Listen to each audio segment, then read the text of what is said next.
You want 2K rumors and news, you in the right place. Want a community that's cool, you in the right space. You want tips, subscribe now and ring the bell. Then go to the park and give them hell. The Boot Squad is an organization with all winners. Soldiers up in formation, we all killers. And when you step on the court, yo, you're our dinner. When I play D in the fourth, yo. Woo dope, woo dope. It's your boy. You don't know brutal, sim on the scene, wicked and mean with a next video for y'all, man. So y'all know how it is by now. I'll give you all 5 seconds to show your boy some love, because you know YouTube actually linked the algorithms to likes, and more likes the faster y'all get these notices on time, y'all. 5 seconds to like up the video, y'all. I know y'all got your boy. I know y'all got your boy. Brew Squad, we in the building. Now let's get to the news. Of course, Mike Wayne actually made a showing and he's talking about defense. This is really important. This might be the most important post for the year. Trust your boy, we're gonna have to talk about that. And of course, I'm not sure how he's looking for CROSSPLAY, because it seemed like one of NBA 2K published games had some trouble with PlayStation when it comes to them trying to implement cross-play. So we're gonna have to talk about that as well. And last but not least, we're gonna talk about some wagers. Last night between TYCENO and D-Boy was a really interesting wager, and it seemed like TYCENO being challenged again. We're gonna have to talk about that as well. So let's get straight to the news. Shout out to at NBA 2K on Reddit. They actually made this post last night. They say late night post by Beluber. Let him know your thoughts. And he was talking about defense. As I said before, I don't know if you all understand, when NBA 2K dropped 2K21 dropped on both console, defense was an issue, especially on next gen, where interior didn't matter for the beginning. Contested shots was going in like crazy, and then they had to adjust a few things. So he made this post saying contesting shots.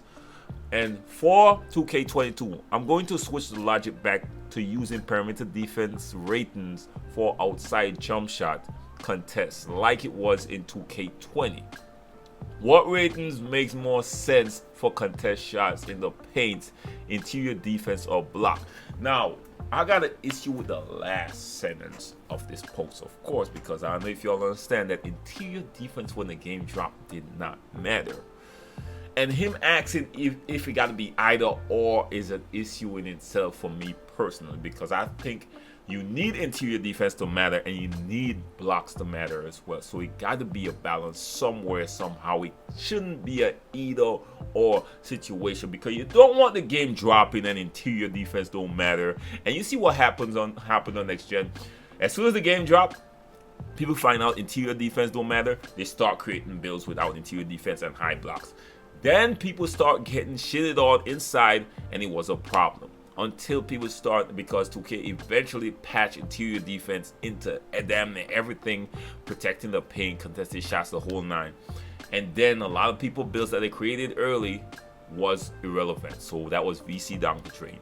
So you need to drop the game off bat with interior defense for contest shots, for block dunks, for all that. Once it's in the paint, interior defense must be in the equation. Ain't no question about it.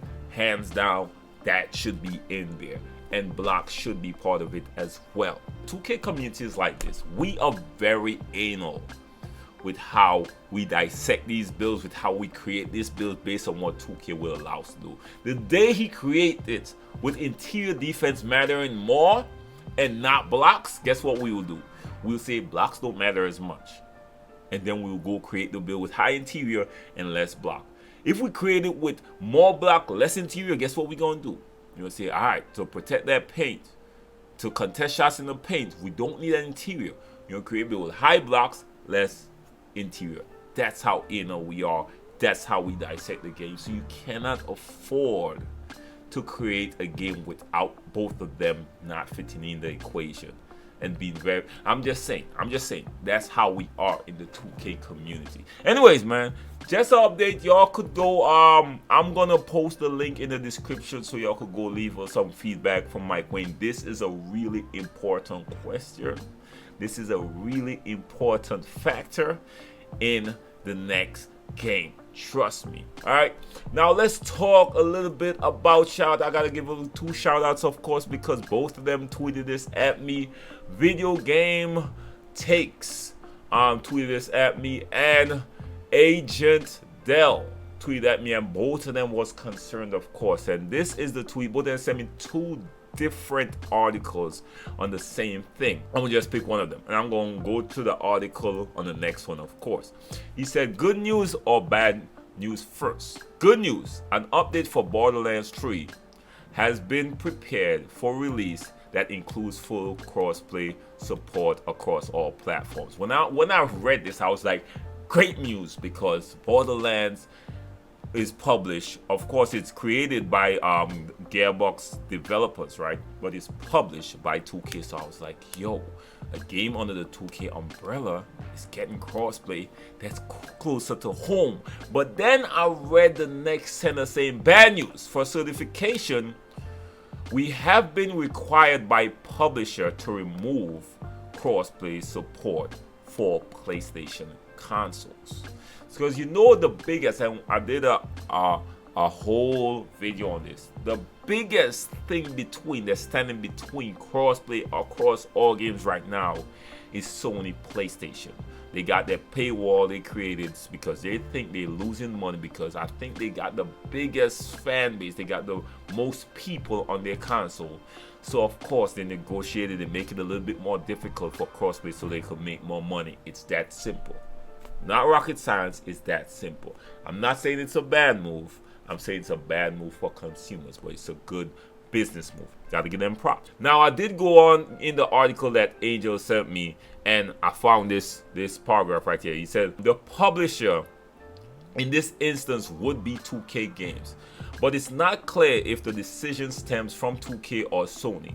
We know that Sony requires Epic to pay for Fortnite crossplay.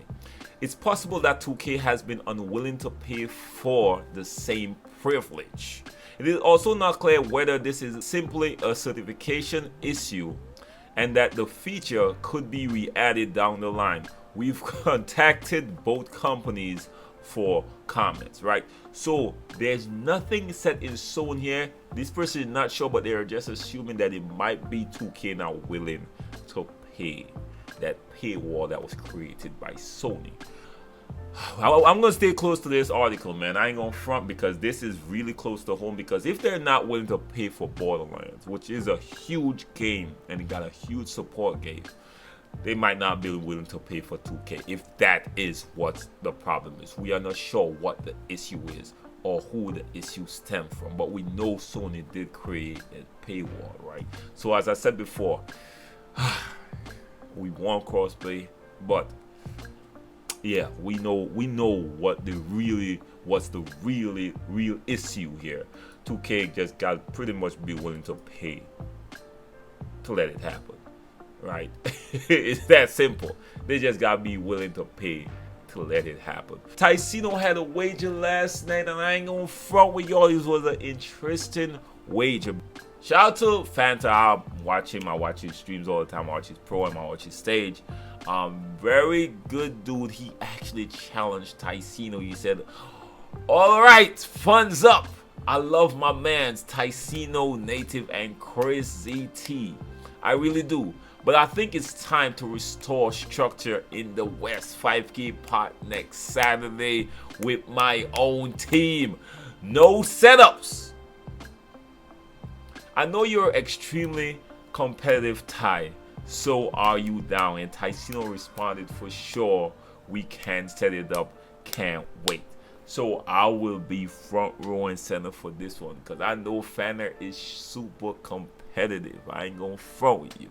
Alright, so this is gonna be interesting to see how this plays out. Now I said last night I watched that 4-0 sweep.